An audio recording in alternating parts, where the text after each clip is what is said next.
Hi, everybody. So your math video for today, we're going to be talking about a few different things. And I think some of it's a little bit of what we've done before, especially in some of our small groups, depending on your teacher. But today we're going to be talking about unit fractions, and we're going to be talking about improper fractions and mixed numbers. So we've got a mixture of things to do today. So I just wanted to go ahead and let you know what was happening. We're going to be taking a mid-brain break in between the middle. And I figure I had a little thing I could show you just to give you a break. And it's been a minute since you've probably seen some of these, so that'll come later. But let's go ahead and get started with unit fractions. So I'm going to go ahead and put my screen up here so you guys can see what we're doing. All right, beautiful. So we again are going to be starting with unit fractions. And so we're going to have a few problems that we're going to practice with in a few different ways, just so you can see the different ways you can do different things. So we're going to start us off with number one. So it says to write 3/4 as a sum of unit fractions.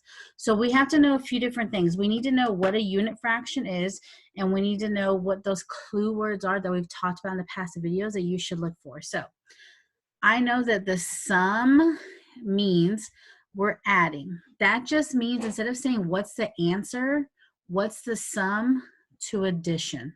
Okay, and then a unit fraction is talking about 1 unit, which just means that your numerator is 1. Okay, so we're going to go about here a few different ways I'm going to show you.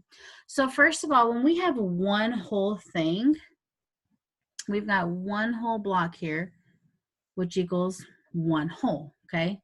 But they're only asking us about 3/4, okay?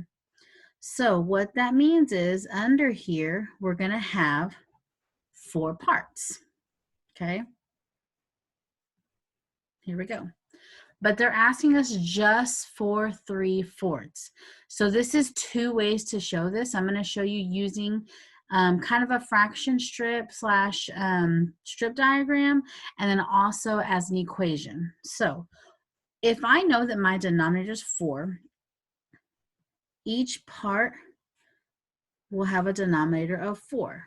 Now, when we're talking about unit fractions, this part is 1 out of 4. So that means that each of them are 1 out of 4. Now, the next thing we need to look at, let me grab a pencil, is they're looking for 3/4. So 1/4, 2/4, 3/4.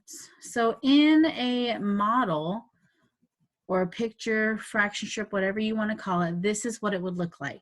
But now as an equation, I know that 1/4 plus 1/4 plus 1/4 equals 3/4. Okay, this is what a unit fraction is. It's labeling one part out of 4. And then as an equation, we are adding them together. So these are the 2 different things that I want you to be looking at, okay? So pretty simple, pretty easy, but people tend to forget what a unit fraction means. So all it means is that your numerator is going to be 1 out of however many parts that you have. So let's look at number 2. Number 2 says to write 5/6 as a sum of unit fractions. So again, I'm adding them together in unit fractions. Okay, so a little something different to look at. If this is 1 whole right here, they want us to write 5/6, okay? So we're going to do it a little differently. This is 1/6. This is 1/6. This is 1/6. This is 1/6. And this is 1/6 because we're only writing out 5 out of 6. So I did not worry about that last part. So this is the same thing as if it was shaded. So we're going to do the same thing and put it into an equation. 1/6 plus 1/6 plus 1/6 plus 1/6 plus 1/6, okay? So 1, 2, 3, 4, and 5 as my numerator and my denominator stays 6. That's all it means. Now, there are going to be other questions that look like this, and there's actually going to be a special question at the end that I'm going to give you that looks close to this. The key word in these type of problems is unit fractions. Whenever you see unit fractions, you're looking for fractions that have just the 1 on top. Now, they could even tell you, well, give me a sum of 5, 6, and you could say 3, 6 plus 2, 6 equals 5, 6. Yes, that is correct. However, it's not unit fractions. That's the only difference. So make sure that you're understanding the difference between the two. They are both correct, but they asked for unit fractions, so that's why it's this one. Okay, one last, well, not one last one, I'm sorry, 2. So we're writing 2/3 as a sum, again, adding of unit fractions, okay? So this is 1 whole. I could do it again to where I could break it apart into 3 parts, okay? Sorry. And I know that each one is 1/3, 1/3, 1/3, but they are looking for 2/3. So 1/3, 2/3. That is the difference, and then I write it into an equation. 1/3 plus 1/3 equals 2/3. Guys, it can't get any easier than this, okay? And then the last one really quickly is the same thing as 7/10 written as a sum, again, of unit fractions. So I have 1 whole here. And the reason why we do the 1 whole on top is so you can see what it looks like, okay? Because like I know that if I had all 3 shaded, it would equal 3/3, and 3/3 equals 1 whole. So that's why we put the 2 together. So for this one, we're looking at 7/10, okay? Now this is going to be the same thing. I could sit here and draw apart 10 if I needed to.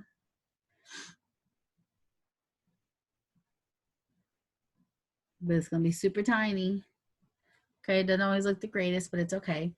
And know that I'm looking for each one to be 1/10 because each one of these parts are 1 out of all 10. Okay, and then guys, the number one thing about fractions, don't forget, is your numbers, like my denominator got bigger, it was 10, but even though your number is getting bigger, that means your parts are having to get smaller. So 1/10, 2/10, 3/10, 4/10, 5/10, 6/10, and 7/10.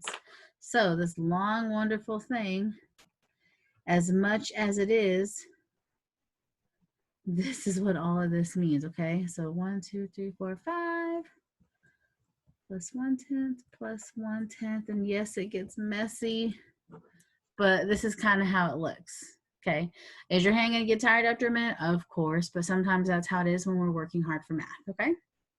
All right, let's see what else I got. Okay, looking at this one, it says that Larry's dog's Rex ate 3/4 of a can of dog food.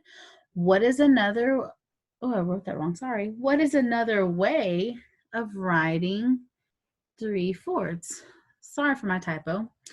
And then it says also use a fraction strip to explain, okay? So I'm looking for 3/4, okay? So they're asking me here, and one thing that we're working on, and guys, just because it's not in the question doesn't mean anything. What have we been talking about the past few questions? Unit fractions. So that means I need to solve it in unit fractions. Just because it doesn't ask for it, don't just assume something else, okay? So they want us to show another way of writing 3/4. So as a unit fraction, that means the top is going to be 1. So 1 out of 4, right? Plus 1 out of 4 plus 1 out of 4 equals 3/4. Okay, these are my unit fractions they're looking for, but they also asked me how to show on a fraction strip. So I can do that 1 whole. And remember, I can do it either way. I could draw out all 4 parts, or I could just draw out the 3 parts. Okay, so that's 1/4. That's 1/4. That's 1/4, because I know that missing part is one that's there, but we're not looking for it. Okay, so that means that all of these, if somebody looks at it, equals 3/4. Pretty simple, pretty easy, okay? Next one, number 6. Ben and his friends ate 6/8 of a whole pizza. Written as unit fractions, show how much they ate. So same thing. They've given me 6/8. They asked me for unit fractions. They want me to write an equation. You could do that. You could do your fraction strip. Both great and perfect. So 6/8. I'm thinking about a unit fraction means 1 unit fraction, okay? So that means 1/8, but I've got to get it all the way up to 6/8. So I'm going to add all the unit fractions to equal that. So 1/8 plus 1/8 plus 1/8 plus 1/8 plus 1/8 plus 1/8. Let's see if that's correct. Denominator is 8. Then I'm going to add my top. So 1, 2, 3, 4, 5, and 6/8. That's all I want you to do, guys. It's not as crazy and hard as you may think, okay? And then the same thing if I were to use this 1/2. If I were to break this apart into 8, 4, 5, 6, 7, 8. Okay, I'm looking for 6 out of 8. Now, do I always have to label them? Yes, it would help you. Do I really have to? No, I can just count them out. 1/8, 2/8, 3/8, 4/8, 5/8, 6/8. Because I know that a lot of my 4th graders are going to look at this and be like, oh, let me count how many are shaded. That's my top number. And then how many in total? 8. So pretty cool and easy. Now, the last thing before we switch over is I have a star prep bonus question. So I'm going to be putting this on here, and I would love, love, love to see how many friends can answer it for me. Maybe even send me their work to show me, because it's a really simple question. So this is your star prep bonus question. Which is equivalent to 9 12s? So you're going to see which one of these, A, B, C, or D, is going to equal to 9 12s. That is your bonus question. Then we're going to stop for a quick second and take a brain break. All right, guys. So I know it's been a minute since you have probably seen some of these videos, and I'm talking about our beautiful vocabulary. Some of them are cheesy, some of them are funny, some of them are cool, but I just thought it's been a minute, and so I would show you guys one for a little brain break during our recording. So I'm going to start sharing my other screen so you guys can watch it and hopefully hear it and see. Here we go, guys. So this is going to be over mixed numbers and improper fractions. Way out on the edge of town, it's a little hard-scrabble spot called Fraction Land. If you don't got a bar, you're barred. Welcome to Fraction Land, but don't laugh. You know me, a simple fraction. I'm 1/2, but I want to introduce you to my cousins. They're improper and always up to something. Improper doesn't mean that they act rude, like keeping their mouths wide open when they chew. It means their numerator is equal to a figure than their denominator. Get the picture? So 3/3 improper, 12/5 improper, 35/6. Let me check. Improper. Now, meet my buddies, always looking for kicks. We call them mixed numbers, cause the numbers are mixed. They have a whole number, that's fine. Call them mixed, cause they also have a fraction right beside. 3 1/3, that's a mixed number. 81 2/5, that's a mixed number. They're not so different, they're both ways to write a fraction that's equal to or bigger than 1. So if you wanna get mixed up or improper, come and find them on your vacation. Oh, I'm feeling so improper, so improper. My numerator is bigger than or equal to my denominator. Ooh, I'm feeling so mixed, cause I'm a whole number with a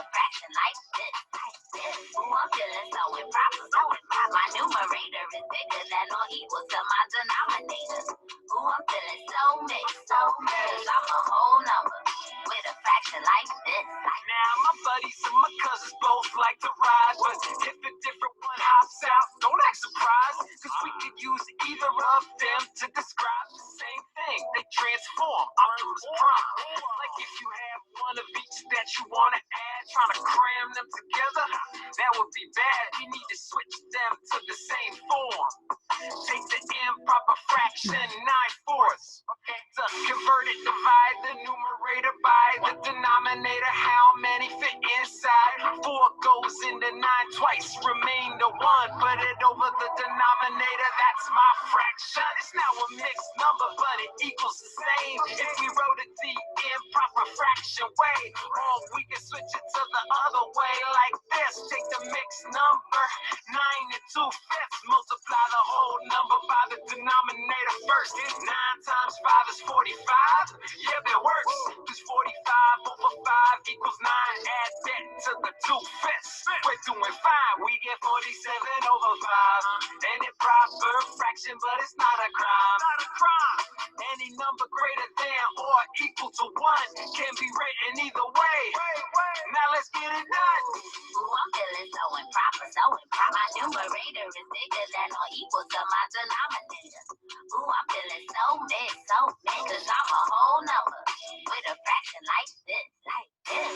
I'm feeling so improper, so improper. My numerator is bigger than or equal to my denominator. Ooh, so mixed, cause I'm a whole number with a fraction like this.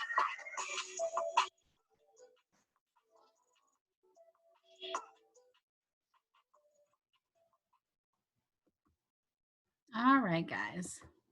So I hope you like that. Like I said, I know sometimes those are a little cheesy, but sometimes they've got, some fun little beats to it to help us remember it better. So they talked about a few different ways of how to solve different things. I'm going to also kind of talk about them, but also show you a few different ways because I don't think that you need to know just one way of how to solve this stuff. We all think differently. We all work differently. So you need to know all the different options you can to solve some of these. So I'm going to go over a few of them. So moving back on to our next thing we're going to start with. Okay. All right, beautiful. We're going to start and talk about number lines. Now, this is one way that I've seen done. I haven't done as many times, but I want to make sure you have the option to look because this is also one way. So this is talking about how many wholes are in 7/3 using a number line. So first of all, we see that this is improper. Just going to make sure I label my stuff, okay? So I'm going to show you 2 problems of how to use a number line, how to figure this out. So what we're going to do is we're going to create a number line. The difference is each line we draw is going to have a denominator of 3, but our numerators on top are going to go from 0 to 7. So 0/3, okay, and all the way up to 7/3. So 1/3, 2/3, 3/3, 4/3, 5/3, 6/3, 7/3. Okay, so we're going to see how many whole numbers are within 7/3 and then see what is left over. So I know that 3/3 is going to equal 1 whole. Okay, so I've got 1/3, 2/3, 3/3. So that means from here to here, I have 1 whole, okay? So I'm going to count and see if I have 3 more thirds to equal 1 whole. So 1/3, 2/3, 3/3. I'm sorry. So yes, from here to here, I have another 1 whole, okay? So when I add those together, that gives me 2 wholes. And then I want to see what's left over.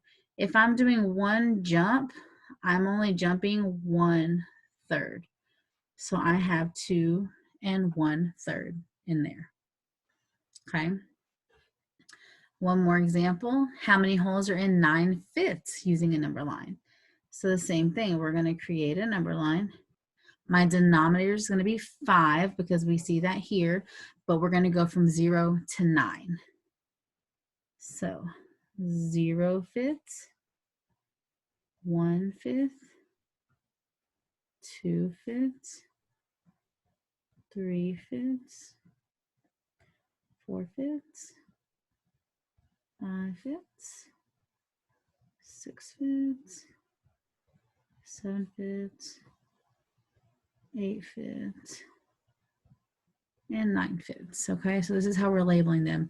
We're going to do the same thing. We know that 5/5 equals 1 whole. Okay, so 1/5, 2/5, 3/5, 4/5, 5/5. So from here down to my 5/5 has 1 whole. Now I need to look and see, is there another 1 whole in here? So I'm going to count ahead of time and just see.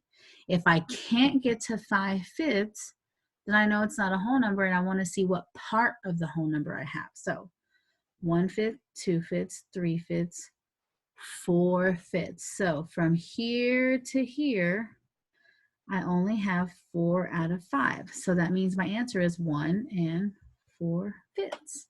Okay, so that's the way that we're going to use it with our number line.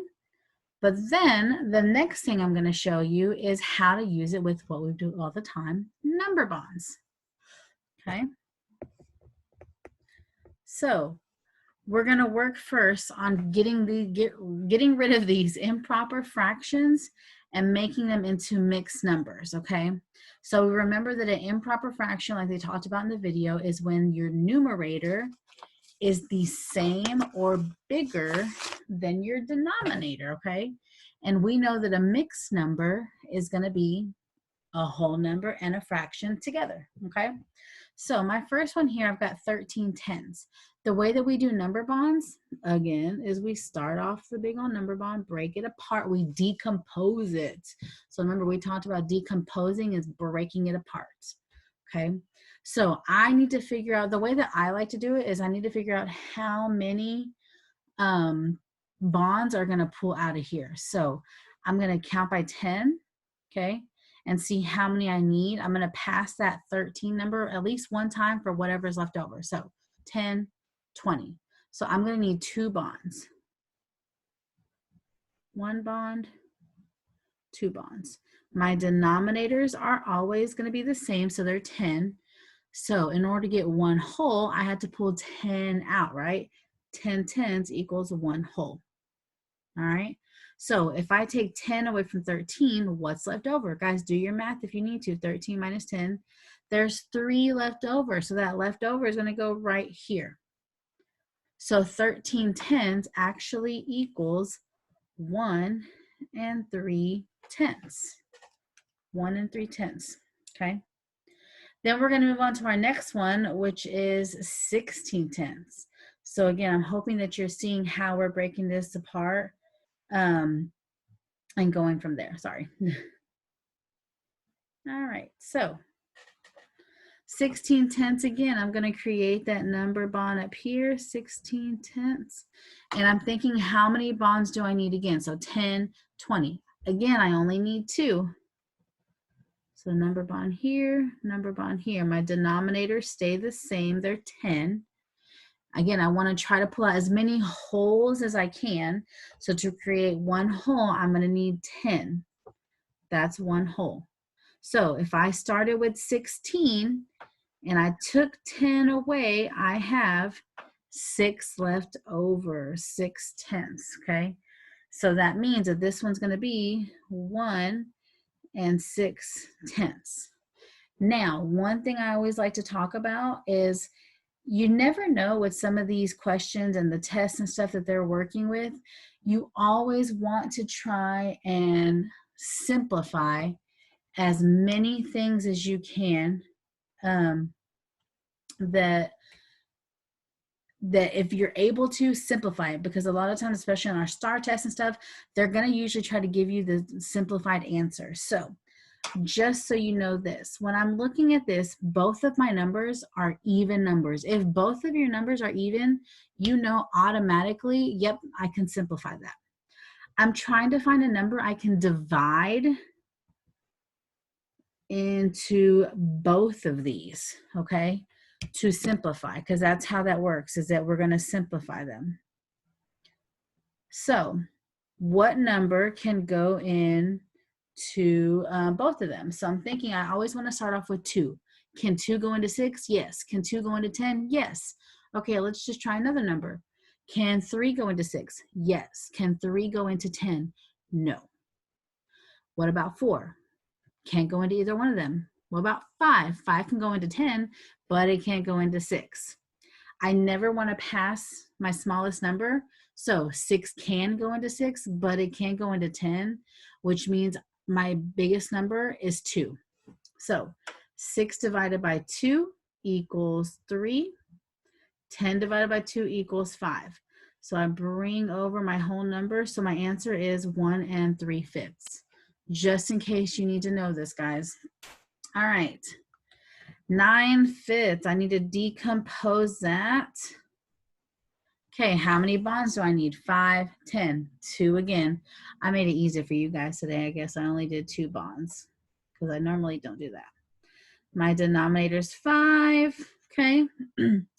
Now, I need to pull away as many holes as I can. So 5/5 gives me 1 hole. So if I started with 9, I took 5 away, I have 4 left over. So 4 is left over. So my answer is 1 4/5. Okay. All right. Last one is 7/3. Okay, let's see how many bonds I need for this one. 3, 6, 9. So I need 3 bonds. 1, 2, 3. Denominator's 3. Okay, so I want to pull as many holes, don't forget. So I know that 3/3 equals 1 hole. So if I start with 7, I take 3 away, that leaves me with 4. So if I'm at 4, I can take another 3 away. So then 4 minus 3 leaves me with 1 left over. So for this one, I have 1, 2 holes and 1/3 left over. Okay? All right, last thing, and then we are done. I'm sure that you're seeing my beautiful manicures. You know, we're at home and we're stuck, and my nieces were super bored, so we let them have a spa day, and they went crazy just kind of painting all different colors and everything. So you get all the colors today. Today we're going to talk about, well, I'm sorry, not today. Next, we're going to talk about mixed numbers and turning them into improper fractions. So I'm just going to give you a whole bunch of examples, and then we'll practice from there. Pretty simple.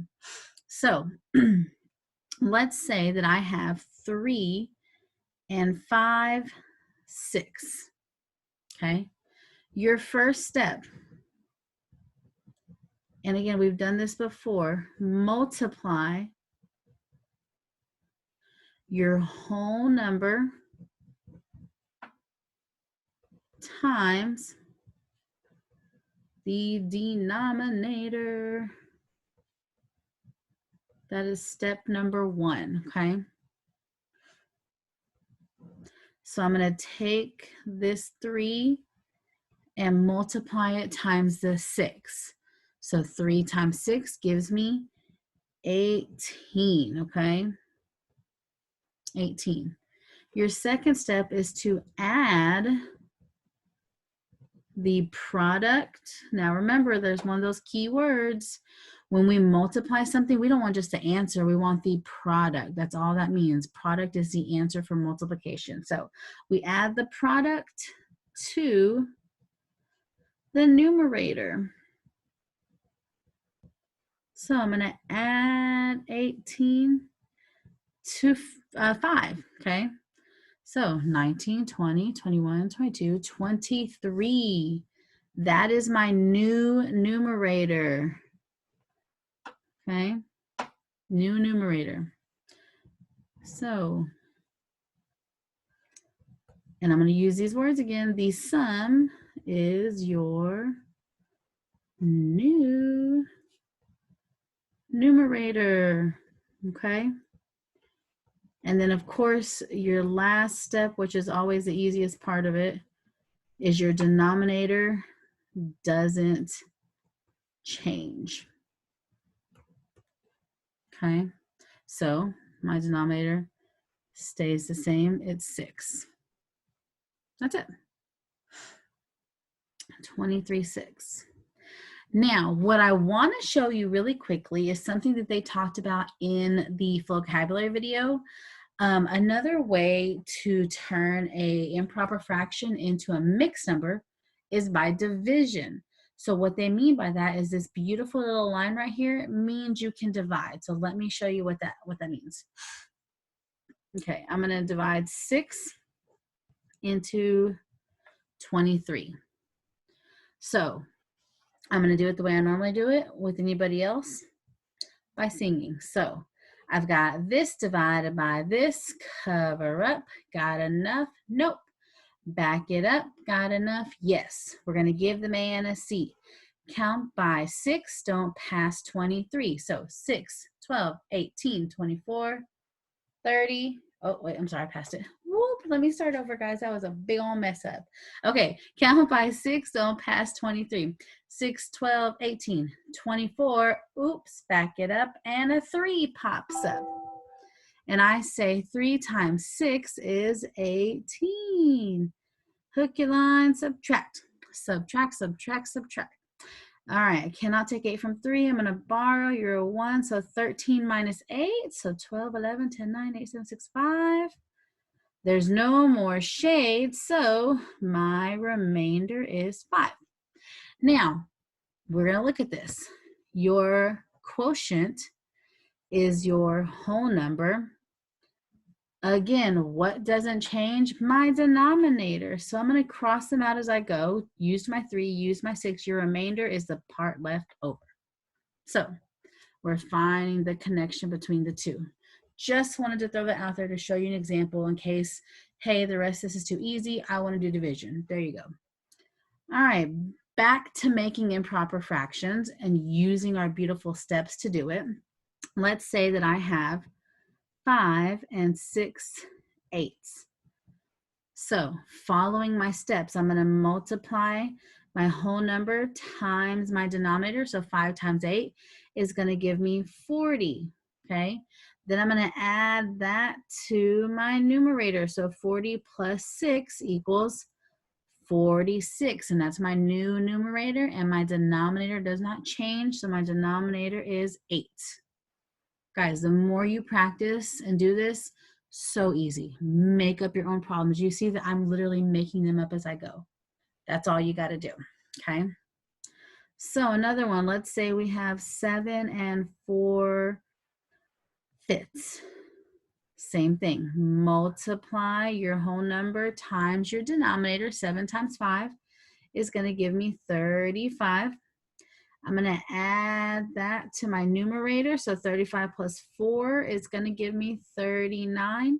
And my denominator is 5. Okay, we're going to do 2 more.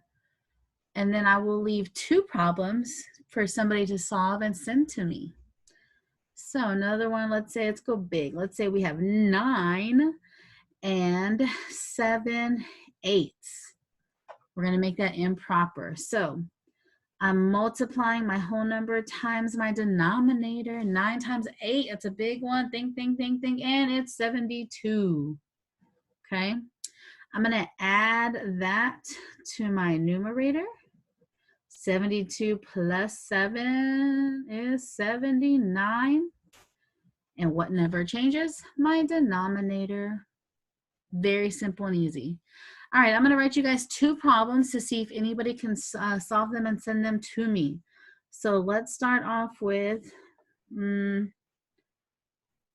4 and 9/10.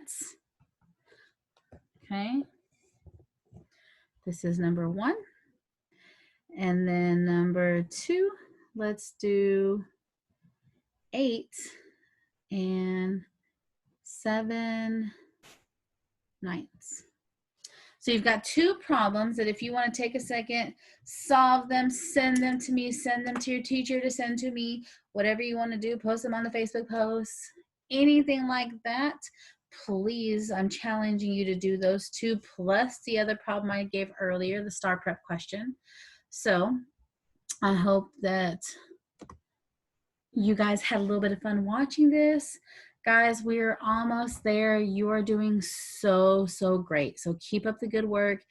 Keep joining your Zoom meetings. Keep doing the work like you're supposed to.